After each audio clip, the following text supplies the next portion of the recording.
I was living paycheck to paycheck, sleeping on my ex-girlfriend's apartment floor, partying every single night, trying to fill a void that couldn't be filled. Today, I run a $500 million business, but my 20s were filled with mistakes that almost left my life destroyed. Let me save you a decade of pain and tell you exactly what I wish someone would have told me back then in my 20s. Your rock bottom is your foundation. On January 10th, 2012, that was my rock bottom, and that was the day everything changed for me. There's nothing special about that day that really stands out besides the fact that I had a mental shift. I had a spiritual shift. There was nothing eventful about that day externally. It was all internal. I was aware for a long time of the pain that I was putting myself through, the hopelessness of not being a man who could provide for his children, not being able to afford diapers, not being able to provide a stable paycheck or a stable family lifestyle for my child or my significant other at the time. And it was at that moment where I decided on that day,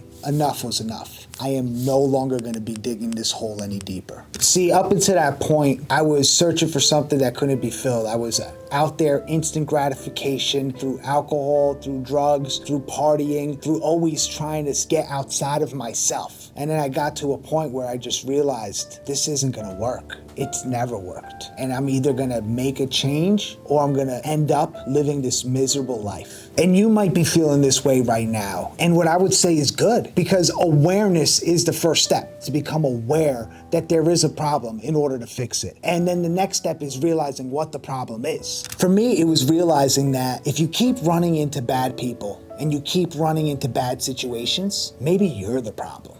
It wasn't anything that happened in my past to me. It wasn't people that I felt that had screwed me over or not appreciated me or caused some sort of injustice. It was all me and my perspective on life. So maybe you do have some shit happening in your life and maybe you were mistreated in certain situations. But at the end of the day, the only way you're gonna change is if you take ownership for those past mistakes. Maybe you weren't the cause of them. Making decisions afterwards based on those pains and injustices that had occurred is only on you. The third brutal truth is that you don't dim your light to make others comfortable. For the longest time, I surrounded myself around others and I acted in a certain way to please them. And so instead of me being my true self and seeking truth within me, I was looking externally for others. And if you are in one of those situations where you know that you could be doing more, but you're not because of the people you surround yourself with, it may be time to look in the mirror and make a decision.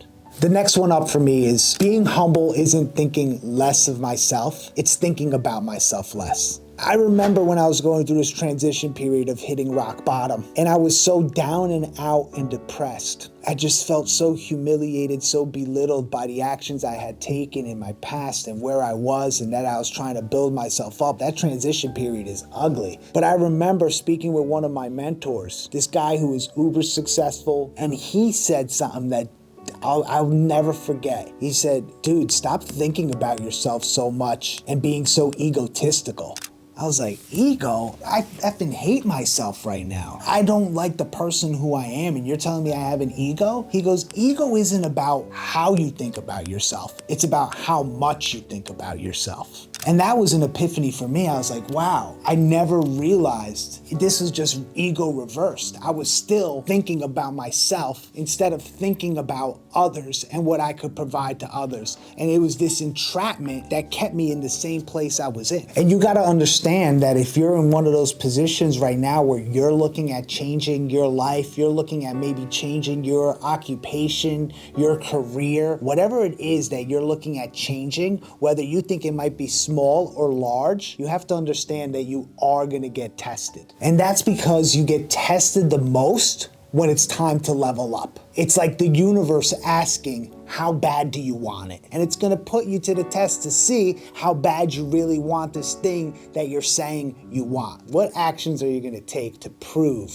you want this change? and your new life, it's gonna cost you your old one. You know, that old saying, you can't have your cake and eat it too. And it's true. I had to sacrifice my old life to build a new one. And the best way to look at it is like if you want to build a home on a property. Well, you're not going to be able to build that home if there's another home that's already there. You're going to have to destroy that home and reconstruct it from the ground up, especially if you want to have a solid foundation. And the home that I had early on in my 20s was not a solid foundation. So I had to rebuild. You're watching this video right now for a reason. You may want something in your life that you haven't achieved yet. Nothing is gonna change because you're waiting for a sign, but you don't realize you watching this video right now is your sign. Your awareness of your situation is the sign. Now is the time to take action. And one of the things that I wish someone taught me in my 20s is it's all about action. As long as I know the steps that I'm taking are for the greater good, at an attempt at a better version of me, then no matter how I fall, where I fall, if I fall, I'm gonna fall on my feet. Awareness is great and all, but it will not get you anywhere until you take those actionable steps. And if you're in your 20s and don't have it all figured out,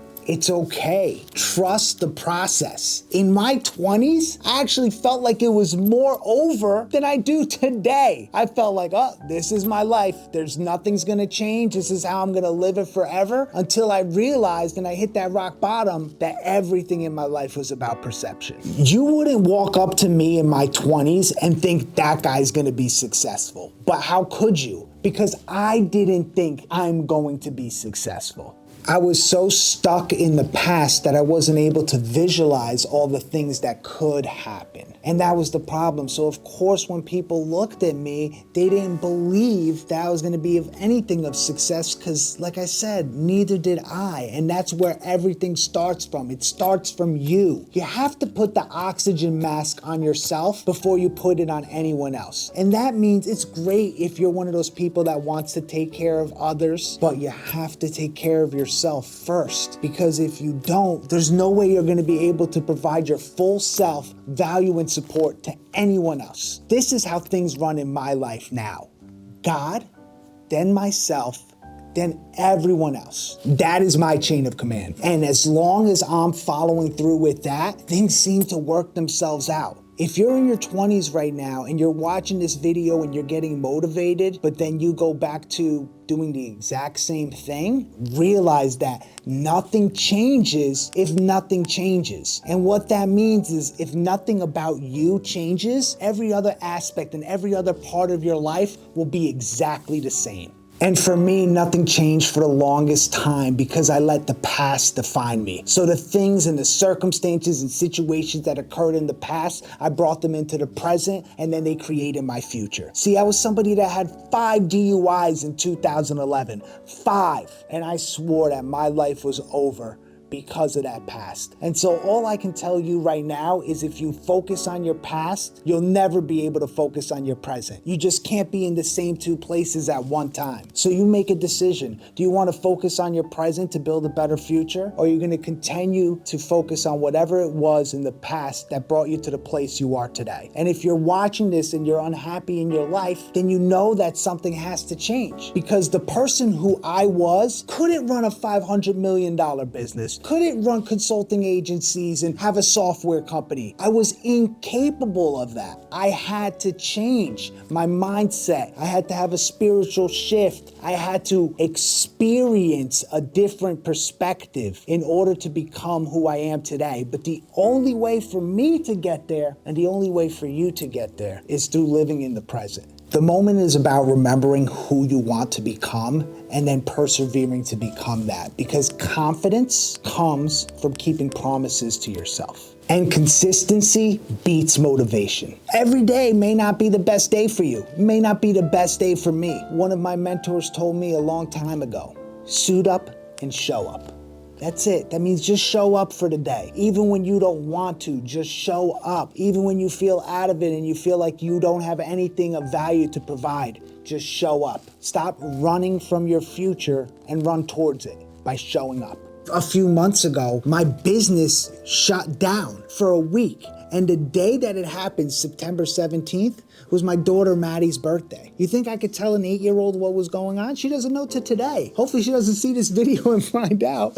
I had to show up and I had to be the best father for her. And guess what it did for me? Totally forgot about it. My business was suspended, 50 employees without work, but for those few hours, I was thinking about Maddie and I wasn't thinking about that. And it allowed me to come into the next day with clarity. And that's why it's so important to show up for others. Not only does it provide value for them, of course, and support for them and the love for them, but it does the same for you. It benefits us when we show up for others. And to my 20-year-old self, I would say, do the same thing for your mom, or do the same thing for your father, or your aunt, or whoever it is in your life that supports you. When you're down, if you can remember those that support you to go show up for them, suit up and show up, watch what changes for you. At the end of the day, I'll be delighted if this video motivates you, but really what I wanted to do is be the spark that drives you to consistency. It takes a decade, not a day, of dedication to get to where you want to go. You see, when I was 20, it was really hard for me to see beyond what was happening then. But now, when the past decade has flown by, and I feel like the cheesy dad who I used to hear older men say this to me, time is the only thing you can't get back. And I wish I knew that in my 20s. I understand that everybody needs rest, but I also understand and I wish that I spent more time educating and investing in myself than trying to entertain myself or entertain those that were around me. So if you're not happy with where you're at, great, perfect. Be there, hold that for the moment, because that was my rock bottom moment. And for so many successful entrepreneurs, they also know their rock bottom moment, and that's exactly what it is. Frame that picture. Be blissfully dissatisfied with your current situation, because that will be your fertilizer for growth. It was that blissful dissatisfaction, that rock bottom, that is still a driving factor for me today, where I could look back and I remember New Year's Eve 2012 and being around all these people, and we went to a club of some sort like we always did, and they were all drinking and laughing and smoking weed and having a good time. And I did none of that. It wasn't anything to celebrate. I was dissatisfied with the person I had become. You know that feeling where you know you could be so much more, but you just keep making mistake after mistake and you don't know how to get out of it until you're at a point where you throw up your hands and you're like, I give up? That's where I was. I just had no idea that me throwing up my hands was actually gonna open me up to so much more. So if that's you and you're in that position right now, only thing I would suggest for you is just start and don't stop. I promise you, that is the only difference between winners and losers. There is nothing special that makes me someone who owns multiple businesses, has different investment opportunities, a beautiful family, lots of friends, mentors others. There's nothing special about me. This is the same body, the same person on the outside who was considered a nobody, a loser, and now people look up to him. Why is that? It's because I just started and I didn't stop. And if there's one last piece of advice I could give you, is that you could achieve so much more than me. Without a doubt, in my mind, I know you could achieve so much more than me. It's just about stepping out of where you are right now and going into the person you want to be. It's not easy. It's filled with challenges, but it's so much better than going on to the bitter end with a dissatisfied life.